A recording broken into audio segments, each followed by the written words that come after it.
Well, earlier this week, I caught up with Déise All-Star Stephen Bennett at the launch of the All-Ireland Series. I asked him firstly about what was going through his head when Galway made that late rally last weekend.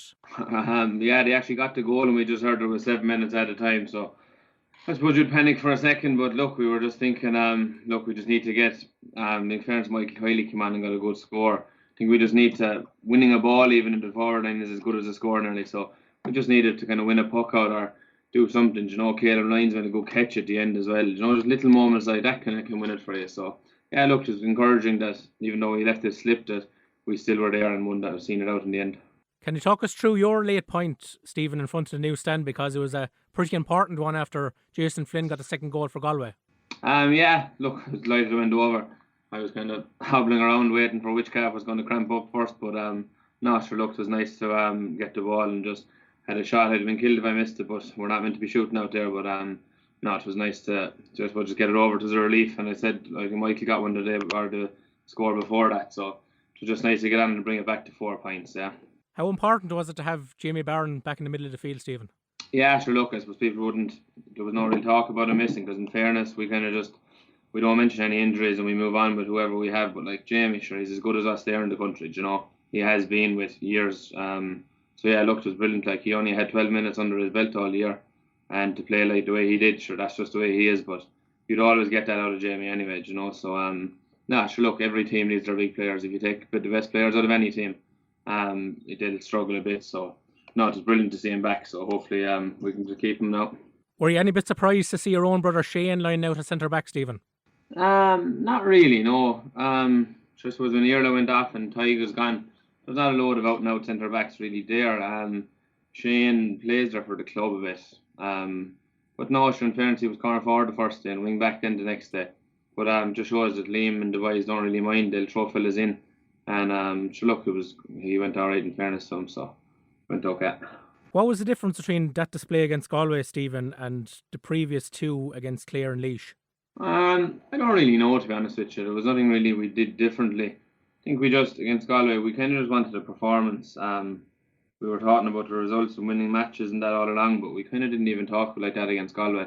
We just wanted to play. We hadn't really played yet this year, really. We have patches in the league maybe, but we didn't really put in a full performance. We still haven't, but there was, as I said, against Galway, there was 50 good minutes. Against Laois, there was a lot. First half was good. We threw away the lead in the third quarter again. So, look, we just need to keep training, keep playing the way we're trying to train. We know the way we're trying to do it. So, just keep going now on Saturday.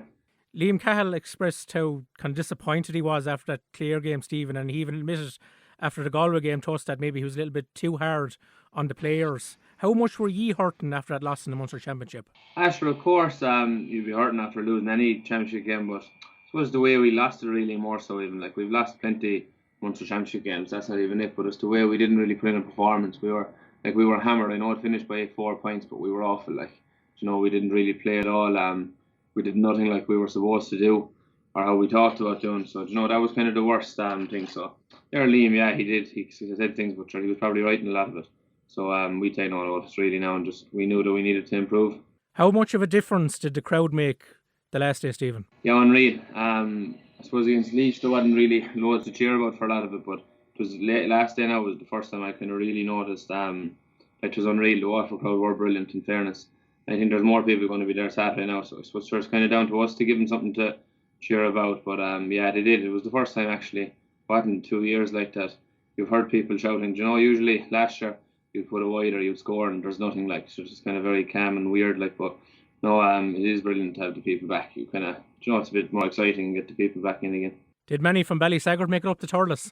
Yeah, they did, in fairness. Yeah, they did. They would. They'd be very supportive, in fairness. And when the three of us were there, they were delighted. Yeah. Who from your own family had you up on the stand, Stephen? All the relatives really. There was a lot of them got the tickets. We'd aunts down from Dublin, and we'd our aunts and uncles and a few cousins went. So yeah, a lot of them went, in fairness. What did it mean to have all three brothers on the score sheet, yourself, Kieran and Shane? Yeah, sure. Don't really think about it too much, to be honest. It's actually, I think, our first time ever starting together in what's my 8th year now. We've played in twos and but we've never actually started a championship match together, so it was nice. 2 boys went well, in fairness.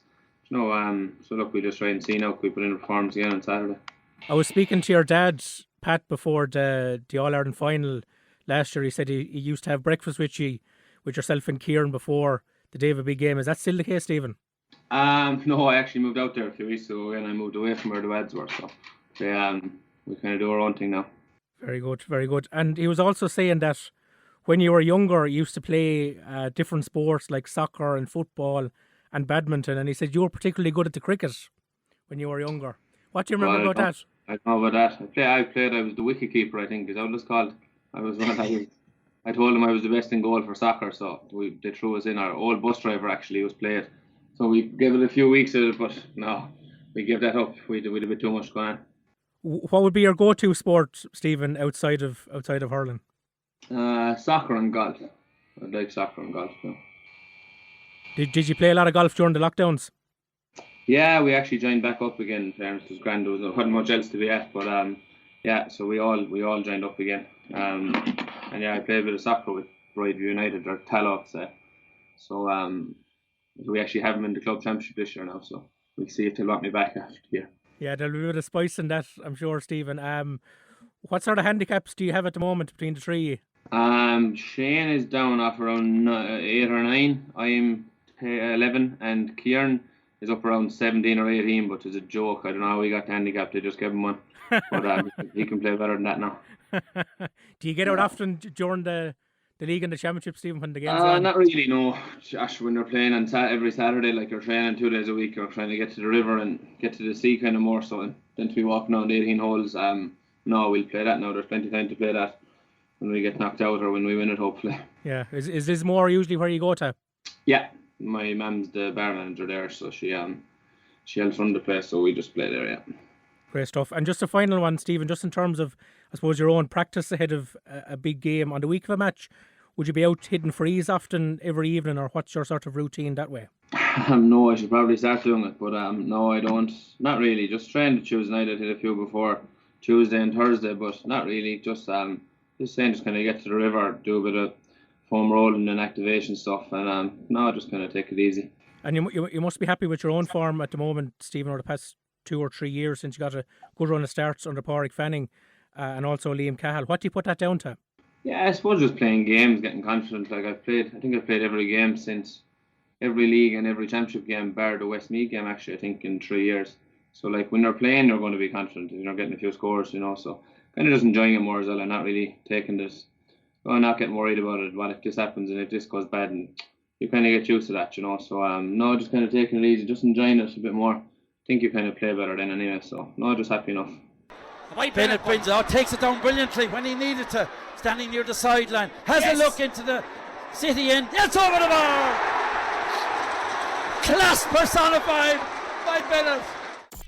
We love Waterford. We are WLR. The Waterford minor hurlers enjoyed an emphatic 225 to 411 win over Tipperary in the Munster semi-final on Tuesday night.